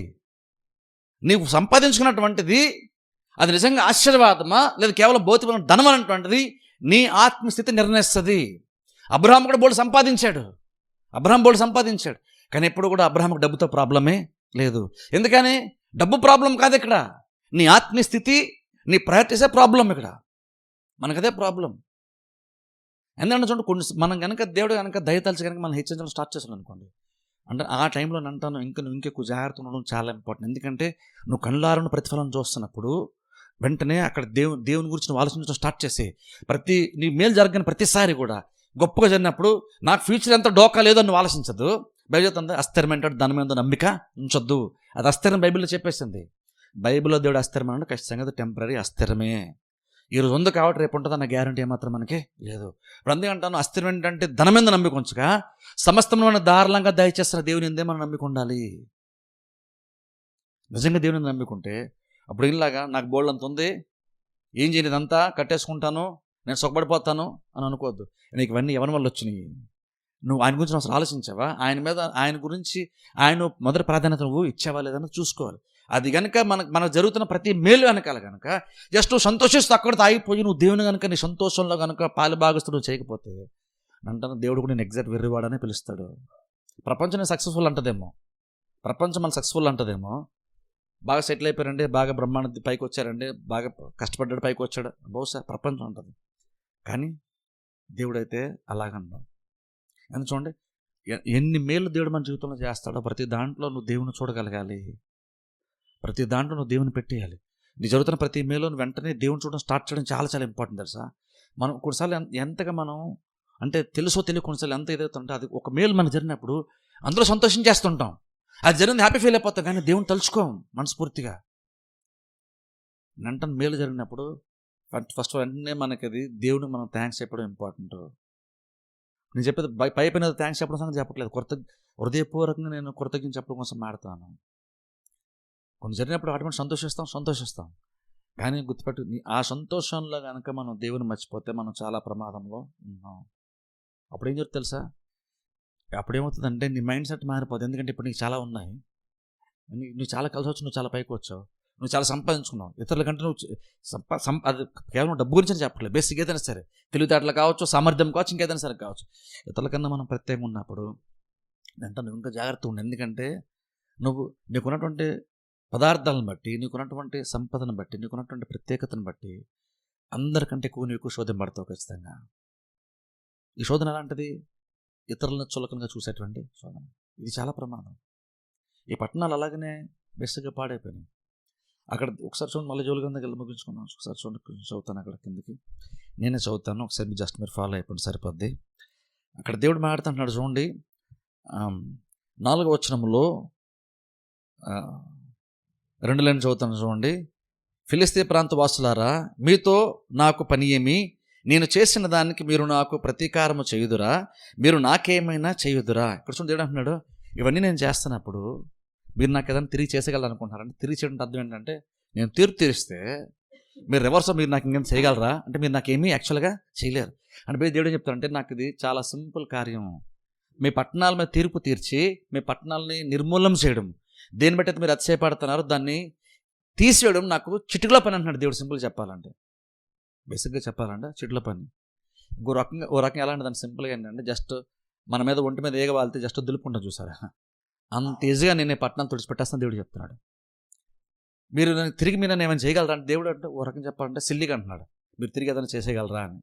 మీరేమీ బేసిక్గా నేను చేసేటప్పుడు మీరు తిరిగి ఏమి కూడా మీరు చేయాలని దేవుడు మాట్లాడుతూ అంటున్నాడు. చూడండి 5వ వచనం, నా వెండిని నా బంగారమును మీరు పట్టుకొని పోతిరి, నాకు ప్రియమైన మంచి వస్తువులను పట్టుకొని పోయి మీ గుళ్ళల్లో ఉంచుకోండి. చూడండి, అదే గుళ్ళో నిబంధన మనసాన్ని పెడతారు చూసి దాని దేవుడు మాట్లాడు. యూదా వారిని, యెరూషలేము పట్టణపు వారిని తమ సరిహద్దులకు దూరంగా నివసింపజేయుటకై మీరు వారిని గ్రేకీలకు అమ్మివేసితిరి. మీరు చేసిన దానిని బహు త్వరగా మీ నెత్తి మీదకి రప్పించేదను. ఇదిగో మీరు చేసిన దానికి మీ నెత్తి మీదకి రాజేయుదును. మీరు వారిని అమ్మి పంపివేసిన ఆయా స్థలముల్లో నుండి నేను వారిని రప్పింతును. మీ కుమారులను కుమార్తెలను యూదా వారిని అమ్మివేయింతును. వారు దూరముగా నివసించు జనులైన షెబయులకు వారిని అమ్మివేతురు. యెహోవా సెలవిచ్చిన మాట ఇదే. గమనించండి, లాస్ట్ అంటున్నాడు, యెహోవా సెలవిచ్చిన మాట ఇదే అంటే అర్థం ఏంటంటే, దేవుడు ఇలా చేద్దామని దేవుడు డిసైడ్ అయిపోయాడు. దేవుడు ఆల్రెడీ చెప్పేశాడు. దేవుడు చెప్పేసిన అర్థం ఏంటంటే, ఇది ఖచ్చితంగా జరిగే తీరుతుంది. ఏం జరుగుతుంది దేవుడు అంటున్నాడు అక్కడ, మీరు ఎలాగైతే నా ప్రజలను మీరు చిన్న చిన్న ద్రాక్ష రసాన్ని దానికి మీరు వేసేలకు మీరు అమ్మివేశారు, అలాగే నేను కూడా ఇప్పుడు మిమ్మల్ని నమ్మేస్తాను. మేము ఇంకోటి చెప్పంటే, మిమ్మల్ని నా ప్రజలతో మిమ్మల్ని దూర ప్రాంతానికి అమ్మివేస్తాను దేవుడు చెప్తున్నాడు. ఒక రకంగా మిమ్మల్ని చెదరగొడతాను అంటే, ఎంతమంది మీరు ఏదైతే ఇజ్రాయెల్ ప్రజలు చేశారో ఎగ్జాక్ట్ నేను ఇప్పుడు అది మీకు చేస్తాను. ఇజ్రాయెల్ ప్రజలకు వాళ్ళు చేసినప్పుడు వారి మళ్ళీ సమకూర్చడానికి దేవుడు ఉన్నాడు. కానీ ఇప్పుడు ఈ ప్రజలను దేవుడు చెదరగొట్టిన తర్వాత వీళ్ళు సమకూర్చడానికి ఎవరు లేరు. అది డిఫరెన్స్.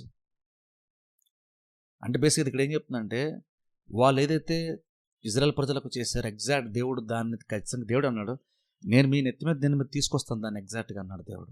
అంటే బేసిక్ మీరు ఏది విత్తారు అది మీరు వస్తారు. చూడండి, క్లియర్గా మనం అర్థం చేసుకోవాలి. కొన్ని కార్యాలు ఈవెన్ ప్రపంచవ్యాప్తంగా సరే కొన్ని కార్యాలు జరుగుతున్నప్పుడు దేవుడు ఏం పట్టించుకోవట్లేదేమో చూడలేదేమో అనుకుంటాం, కానీ దేవుడు ప్రతిదీ చూస్తున్నాడు. దేవుడు చాలా పర్సనల్గా రాజ్యంలో సైతం ఇన్వాల్వ్ అయిపోతున్నాడు. మన దేశం విషయంకి వస్తారు కానీ అంతే, ఏ దేశమైనా సరే అంతే. కొన్ని కార్యములు జరుగుతున్నప్పుడు, దేశాల్లో జరుగుతున్నప్పుడు దేవుడు చూస్తున్నాడు. దేవుడు చూస్తున్న అర్థం ఏంటంటే, ఓ టైం వస్తే దేవుడు ఖచ్చితంగా ఇన్వాల్వ్ అవుతాడు. దేవుడు ఇన్వాల్వ్ అయితే ఖచ్చితంగా పరిస్థితులు మారిపోతాయి. దేవుడు ఎంత పర్సనల్గా ఇన్వాల్వ్ అవుతాడు ఉంది అంటే, దేవుడు ప్రతి రాజ్యం పైన ఆయన అధికారం ఉండడానే కాదు, ఆయన ఇన్వాల్వ్ అవుతాడు, ఆయన తలదూరుస్తాడు. ఆయన అందులో ఇన్వాల్వ్ అయ్యి ఆయన కొన్ని కార్యాలు, ఆయన అనుకున్నటువంటి కార్యాలను, ఆయన అనుకున్నటువంటి విధానంలో, ఆయన అనుకున్న టైంలో ఆయన తన ఉద్దేశాలను ఆయన నెరవేర్చుకుంటాడు. రాజ్యం వాళ్ళదే, కానీ ఓ టైం వస్తే దేవుడు అంటాడు, నేను తీర్పు తీరుస్తున్నప్పుడు నా ఉద్దేశాలు ఆ రాజ్యంలో నేను నెరవేరుస్తాను. వాళ్ళు అనుకున్నా సరే చేయలేరు, వాళ్ళు అడ్డుపడదాం అనుకున్నా సరే వాళ్ళు ఏమీ చేయలేరు. నేను చేసేస్తాను ప్రతిదీ, ఇది నేను చేస్తానని యెహోవా సెలవిచ్చాడు యోవేలు చెప్తున్నాడు. అంటే అర్థం ఏంటి? యెహోవా సెలవిచ్చిన అర్థం ఏంటంటే నేను డిసైడ్ చేస్తాను, నేను చేసేస్తాను. దాన్ని ఆపడానికి బేసిక్గా ఎవరి తరం కాదు. దేవుడు చెప్పేస్తాడు కదా, దేవుడు చేసేస్తాడు. అంటే చూడండి, ఇజ్రాయెల్ ప్రజలకి ఇది చాలా మంచిదే. ఏది? దేవుడు వాళ్ళని సమకూరుస్తున్నాడు, వాళ్ళ పక్షాన్ని దేవుడు నిలబడుతున్నాడు, ఇజ్రాయెల్ ప్రజలను డిఫెండ్ చేస్తున్నాడు. అది చాలా మంచి విషయం. కానీ అంటాను, ఒకవేళ మనం క్రిస్టియన్స్ అండి కూడా కొన్నిసార్లు ఒకవేళ ఫిలిస్తీన్ లాగానో లేదంటే మిగిలినటువంటి పట్టణాల్లాగా ఒకవేళ మనం ఉంటే అది చాలా పెద్ద ప్రాబ్లం. అంటే మనం అలా ఉండకుండా చూసుకోవాలి. దేవుడు మన పక్షం ఉన్నాడు, దేవుడు మనల్ని కాపాడడానికి రెడీగా ఉన్నాడు. కానీ దేవుడు యొక్క తీరు మన మీదకి వచ్చేటట్టుగా మనం ఎప్పుడు చేసుకోకూడదు. మనం అందుకంటాం చూడండి, దేవుడు మనల్ని హెచ్చించుకోవాలి, దేవుడు మనల్ని బలపరచుకోవాలి, దేవుడు మనల్ని మన స్థితిగతులను మెరుగుపరచుకోవాలి, బెటర్గా మార్చుకోవాలి. అంటాను ఇంకెక్కువగా మనం దేవునికి రుణపడి బ్రతకడం చాలా చాలా ఇంపార్టెంట్. అంటే నిజంగా కనుక దేవుని యొక్క ఆశీర్వాదం నిజంగా అర్థం చేసుకుంటే ఎవరికి ఎక్కువ కృతజ్ఞత ఉండాలి అంటానంటాను, ఎవరిని దేవుడు ఎక్కువ హెచ్చించాడో, ఎవరిని దేవుడు ఎక్కువ ఆశీర్వదించాడో, ఎవరి నుంచి అయితే ఎవరైతే దేవుని దగ్గర ఎక్కువ మేలు పొందుకున్నారో అంటాను వాళ్ళు ఎక్కువ కృతజ్ఞత గలవారు యాక్చువల్గా ఉండాలి. కాకపోతే ప్రాబ్లం ఏంటంటే రివర్స్లో జరుగుతుంది. ఎక్కువగా రివర్స్లో ప్రాక్టికల్గా చూసుకుంటే ప్రపంచంలో క్రిస్టియానిటీలో రివర్స్లో జరుగుతుంది. కానీ ఏం జరగాలని దేవుడు కోరుకుంటున్నాడు? ఏది మనకి క్షేమము అంటే దేవుడిని హెచ్చించుకోవాలి, దేవుడు నీకు మేలు జరిగించుకోవాలి, నీలో కృతజ్ఞత భావం ఇంకెక్కువగా పెరుగుతూ ఉండాలి. నీ ఒక్కొక్క ప్రాబ్లం దేవుడు సాల్వ్ చేసేస్తున్నా కొలది అంటాం నువ్వు ఇంకెక్కువ ఆత్మీయంగా నువ్వు దేవుని దగ్గర జరిగిపోవాలి, ఆత్మీయంగా బలపడిపోవాలి. దేవుడిని సమస్యలను పరిష్కరించి నీకు మేలు జరిగిస్తూ నీకు నెమ్మదిని సమాధానాన్ని తృప్తినిస్తున్నప్పుడల్లా నేను అంటాను, నువ్వు ఎంత ఎక్కువగా నువ్వు మనుషుల కంటే ఇతరుల కంటే హెచ్చించబడుతున్నావో నేను అంటాను అంత ఎక్కువగా నువ్వు మనుషులు సపోర్ట్ చేయు, అంత ఎక్కువగా నువ్వు మనుషులను అర్థం చేసుకో, అందులో నీకు మేలు ఉంటుంది. ఇప్పుడు మనం పైకి వస్తాం కాబట్టి నీకంటే కింద ఉన్నటువంటి వారిని తొక్కడానికి కాదు. దేవుడు మనం పైకి తీసుకొచ్చాడంటే నువ్వు ఇంకోళ్ళని పైకి తీసుకొని రావాలని తీసుకొస్తాడు దేవుడు. నేను ఖచ్చితంగా బలంగా అదే నమ్ముతా. మన దేవుడు పైకి ఎందుకు తీసుకొస్తాడు? నువ్వు ఇంకోళ్ళు పైకి తీసుకొని రావాలి, నువ్వు ఇంకా ఎక్కువ మంది నువ్వు అర్థం చేసుకోవాలి, అందుకు దేవుడు మనం పైకి తీసుకొస్తాడు. అప్పుడు ఏమంటాను, నువ్వు పైకి వెళ్ళేకోవాలి ఇంకా ఎక్కువగా నువ్వు మనుషులను అర్థం చేసినటువంటి మనస్సు నీకు వచ్చేయాలి. మనకు అది మనసు, ఎందుకంటే ఇతరుల కంటే కొన్ని లిమిటేషన్స్ ఉన్నాయి. కొంతమంది కొన్ని చేయలేరు, ఎందుకంటే వాళ్ళకు ఉన్న స్థితిగతులను బట్టి వాళ్ళు చేయలేరు. కానీ నువ్వు ఇతరుల కంటే బెటర్గా ఉన్నప్పుడు నువ్వు ఇంకా బెటర్గా కొంతమంది నువ్వు ఉపయోగపడాలి. ఇంకా బెటర్ కొంతమంది నువ్వు కొన్ని కార్యాలు ఇతరుల కంటే నువ్వు ఎక్కువ సామర్థ్యంతో నువ్వు కొన్ని కార్యాలు చేయొచ్చు, ఎందుకంటే దేవునికి కెపాసిటీ ఇచ్చాడు కాబట్టి. ఎప్పుడైతే అలా మనం ఉంటామో ఇంకెక్కువ దేవుడు మనల్ని దీవిస్తాడు. వెంటను ముందు నుంచే మైండ్ని సెట్ చేసుకోండి. మేము ఇంకా ఎవరు స్థితిలో రాలేదండి అని అనుకోవద్దు. ముందు నుంచే నువ్వు మైండ్ నువ్వు అలాగా ఆలోచించడం స్టార్ట్ చేయి. దేవుడు టైం వచ్చి నువ్వు కూడా దేవుడు ఖచ్చితంగా నేను హెచ్చిస్తాడు. అది మనకు చాలా ఇంపార్టెంట్. ఎందుకంటే ఎప్పుడైనా సరే దేవుడు ఏదైనా సరే ఒక మేలు మన జీవితంలో చేస్తే దేవుడు మనల్ని దినదినం హెచ్చిస్తున్నప్పుడు నీ బంధువుల కంటే ఎక్కువగా నువ్వు నీ చుట్టూన్నటువంటి వాళ్ళకంటే కొంచెం బెటర్గా మారుతాడు వల్ల అంటే నీ చుట్టూన్న వాళ్ళు ఇంకెక్కువ అర్థం చేసుకో.